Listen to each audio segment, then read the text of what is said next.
بیوی کو پتہ ہو کہ میرا خاوند خفا ہوتا ہے تو وہ ادب سے رہتی ہے. بچے کو معلوم ہو کہ استاد سبق سنتے تو وہ مشقت کرے گا.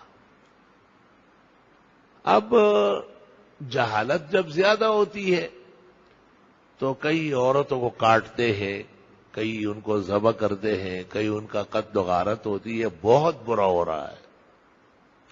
جناب رسول اللہ صلی اللہ علیہ وسلم نے فرمایا ہے احسنکم خلقا من کان احسن لأہلی وانا احسن لأہلی او کما قال. بہترین انسان وہ ہے اور اس کے اخلاق جمیل ہے جو گھر میں بھی اچھا ہو اور میں اپنے گھر والوں کے ساتھ بہترین سلوک کرتا ہوں. ام المومنین حضرت عائشہ رضی اللہ تعالی عنہا سے شمائل میں روایت ہے کہ جب میں بیمار ہو جاتی تو حضرت گھر کا کام خود کرتے. حالانکہ اور بھی ان کی سہیلیاں تھی.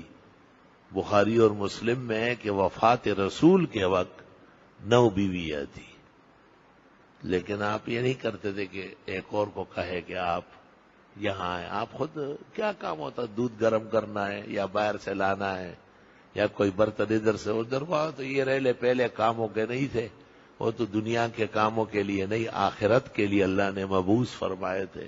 یہ چیزیں تو وہ ختم کر چکے تھے.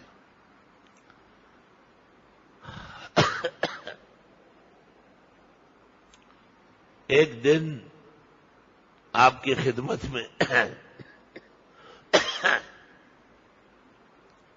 ایک دوسری بیوی نے کوئی کھانا بھیجا تو ام المومنین عائشہ کو غصہ آیا کہ میرا نمبر ہے اور عورتیں کیوں بھیج رہی. شرکت غیر گوارا نہیں غیرت میری کو، اور غیر کی ہو کے رہے یا شب فرقت میں رہے. تو انہوں نے جو ہاتھ مارا تو برتن ٹوٹ گیا. آپ مسکرائے، آپ نے کہا تمہاری ماں کو بڑا غصہ آ گیا، اور وہاں اس گھر سے ایک اور اس جیسے پلیٹ اٹھا کے ان کو دی اور فرمایا تل کا بے تل کا. آپ نے ان کا برتن توڑا، یہاں سے اٹھا کے دے رہا ہوں، اور کہا عائشہ علیک بالرفق، نرمی اچھی ہے، سختی نہ کرو.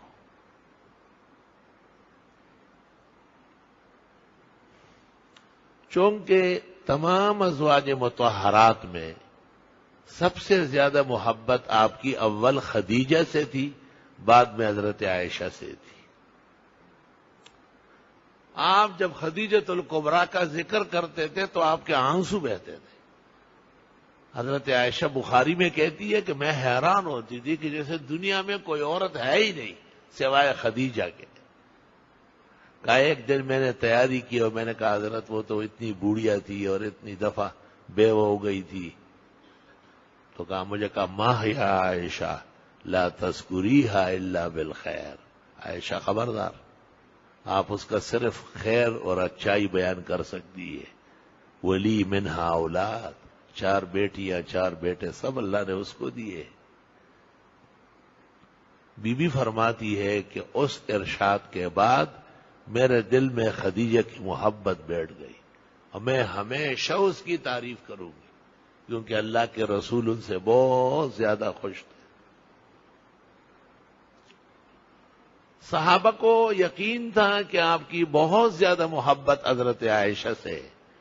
آپ دعا بھی کرتے تھے اللہم ھذا قسمی بین نسائی، کہ اللہ جو مجھ سے ہو سکتا تھا میں سب بیویوں سے عدل و انصاف کرتا ہوں.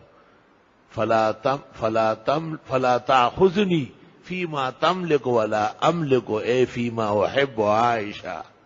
خدایا اس میں مجھے نہ پکڑے جو آپ کے اختیار میں ہے، میرے اختیار میں نہیں ہے، کیونکہ عائشہ سے میری محبت زیادہ ہے.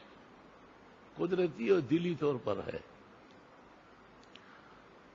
تو صحابہ کرام بیبیاں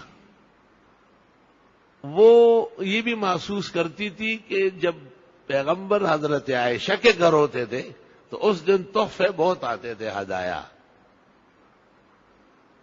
تو بیبیوں نے پہلے ایک خاتون کو سمجھایا کہ حضرت کو کہے، لیکن آپ نے نہیں سنی.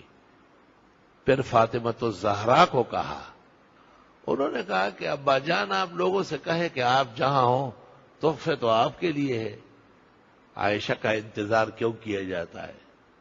آپ نے ان کو دیکھا اور کہا میری بیٹی آپ مجھے اس طرح بات نہ کریں. صرف ایک بیوی ہے جن کے ساتھ پلنگ پر وحی آتی ہے اور وہ عائشہ ہے، باقی کسی بیوی کے ساتھ پلنگ پر جب میں لیٹا ہوں کبھی بھی جبریل یا وحی نہیں آئی. یہ ان کی فضیلت بیان فرمائی. لا الہ الا. تو امور تو اس طرح ہوتے ہیں، جب میاں بیوی ادب والے ہو، علم والے ہو اور تعلیم والے ہو تو ان کا گھر سجتا ہے، اور جب جہالت ہو، ناخواندگی ہو، ضد و عناد ہو تو خطرناک صورتیں بھی پیش آتی ہیں. تواریخ میں بھی ایسا موجود ہے.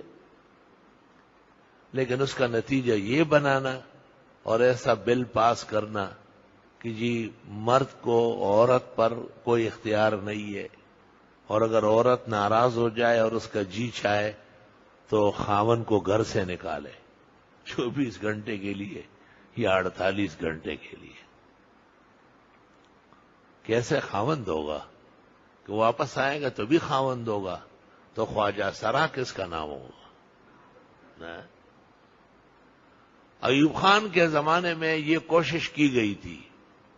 وہ ان بے دینوں کا بڑا ابا جان تھا، اور اس نے کہا تھا کہ جس طرح مرد کو غصہ آتا ہے اور وہ طلاق دیتا ہے تو بیوی کو بھی غصہ آنے پر خاوند کو طلاق دے سکے گی. اس کا نام رکھا تھا عائلی قوانین. علماء نے سخت مخالفت کی اور اس کو غلط کہا. علماء دین کا کام یہی ہے. اگرچہ بت ہے جماعت کے آستینوں میں، مجھے ہے حکم اذاں لا الہ الا اللہ. اسی زمانے میں اچانک ایوب خان نے ایک اجلاس میں کہا کہ ہاں یہ ایک قانون تو میں کہتا ہوں غلط ہے، اس کو ختم کرو.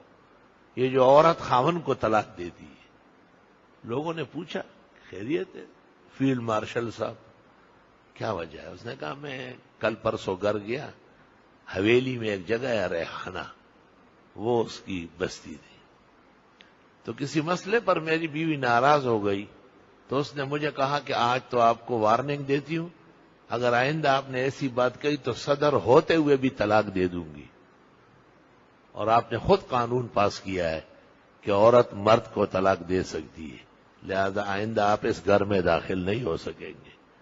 تو ان کو ہر موقع پر یہ شرم کے تپیڑے پڑے ہیں، مگر وہ شرم و حیا ہے کہاں جن کو شرم و حیا آ جائے.